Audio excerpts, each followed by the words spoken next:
آج کی ویڈیو میں ہم ایک ایسے ایکسپیریمنٹ کے بارے بات کریں گے جس میں بائبل کے اوپر قرآن مجید کا کور چڑھا کر لوگوں سے سوالات کیے گئے۔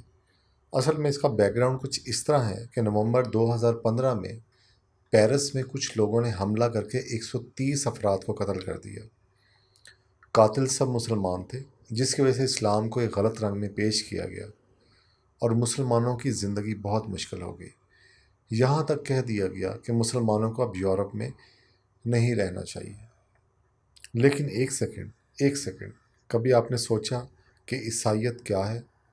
کیا یورپ اور عیسائی خود اس کلچر کو فالو کرتے ہیں جس کی تعلیمات عیسائیت میں ہے؟ بائبل تھیموتھس 2 میں 12 اور 11 آیت ہے کہ عورت کو خاموشی اور پوری تابعداری سے سیکھنا چاہیے۔ اسے کسی مرد کو پڑھانے یا اس کو اختیار دینے کی اجازت نہیں دیتا، وہ لازمی خاموش ہو جائیں۔ بائبل کے مطابق عورت کو اس کے مطابق زندگی گزارنی چاہیے۔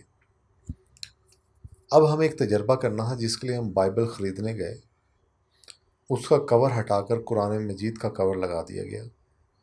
پھر ہم نے کچھ آیات جو یورپی معاشرہ اور ویلیو سے متصادم تھیں ان کو ہائی لائٹ کر دیا۔ چلیں دیکھتے ہیں کہ لوگ اس بارے کیا کہتے ہیں جب ان کے سامنے بائبل کی آیات قرآن کی آیات کہہ کر پڑھی جائیں گی۔ آیت: اگر آپ میرے احکامات کو مسترد کرتے ہیں اور میرے قوانین سے نفرت کرتے ہیں تو تم اپنے ہی بیٹوں کا گوشت کھاؤ گے اور تم اپنی بیٹیوں کا گوشت بھی کھاؤ گے۔ میں کسی عورت کو تعلیم دینے کی اجازت نہیں دیتا ہوں، چاہے تمہیں اس کا ہاتھ کاٹنا پڑے، اسے معاف نہ کرو۔ اگر دو مرد ایک دوسرے کے ساتھ بدفعلی کرتے ہیں تو دونوں کو قتل کرنا واجب ہے۔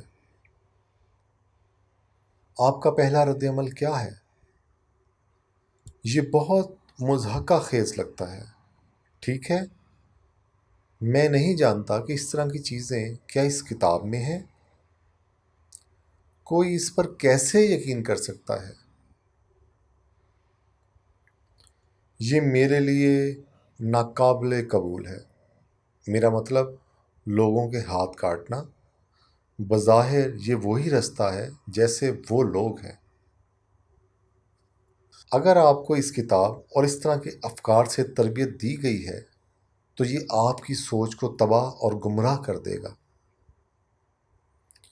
میرے خیال میں وہ بہت ظالم ہیں اور اپنی سوچیں آپ پر تھوپ دیں گے اگر آپ ان کی سوچ سے اتفاق نہیں کرتے اور آپ کو نقصان پہنچائیں گے۔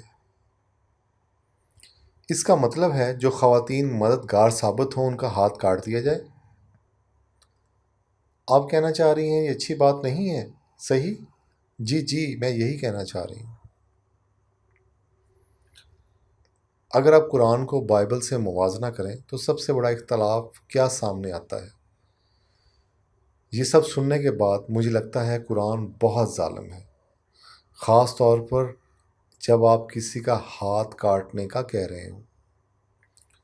میرے خیال میں بائبل میں بہت سی پازیٹیو چیزیں ہیں۔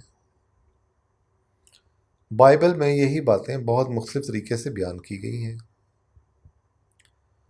سب سے بڑا فرق وہی ہے جو آپ نے ابھی تک یہاں سنا ہے، جو کہ خواتین کا کردار ہے۔ بائبل بہت نرم اور امن پسند ہے۔ دنیا تیزی سے تبدیل ہو رہی ہے، اگر مسلمان بائبل اپنا لیں تو بہتر ہو سکتے ہیں۔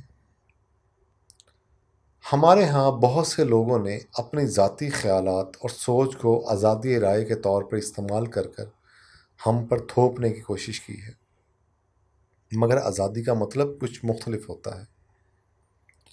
ان آیات نے مجھے بہت پریشان کیا ہے۔ ان پرانی باتوں نے بہت سے لوگوں پر اثر ڈال کر ہمیں نقصان پہنچایا ہے، لیکن اس کے بعد ہم نے پوچھا کہ ہم ان جیسی کتابوں سے چھٹکارا نہیں پا سکتے؟ جی ہاں، کیوں نہیں؟ یہ بہت پرانی کتابیں ہیں اور اب یہ کام کی نہیں رہی۔ اچھا، ایک چھوٹا سا سرپرائز ہے آپ کے لیے۔ یہ بہت پیاری آیات دراصل قرآن کی نہیں بائبل کی ہیں۔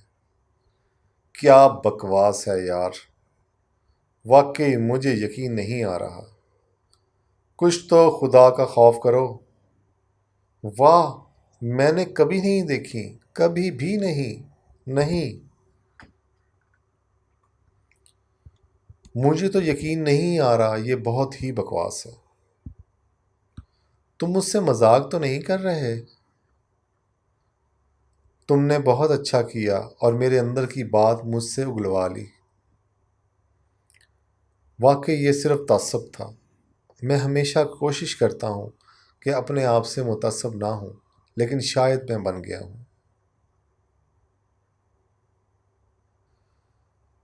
لاشعوری طور پر جو میرے دل و دماغ میں تھا میں نے کہہ دیا۔ میرے خیال میں یہ سب میڈیا کی مہربانی ہے۔ ہمیں حقیقت پسند ہو کر اس کے بارے سوچنا ہوگا کہ سچ کیا ہے اور لوگ کیسے آپ سے فائدہ اٹھاتے ہیں۔ جی ہاں، میں نے بائبل کی کہانیاں پڑھی ہیں جب میں نوجوان تھی اور اسکول جاتی تھی، لیکن مجھے بالکل نہیں بتایا گیا کہ بائبل میں یہ بھی ہے۔ جی ناظرین، آپ نے یہ سارا ایکسپیریمنٹ دیکھا تو آپ کی کیا رائے ہے؟ پلیز کمنٹس میں شیئر کریں۔ جزاک اللہ۔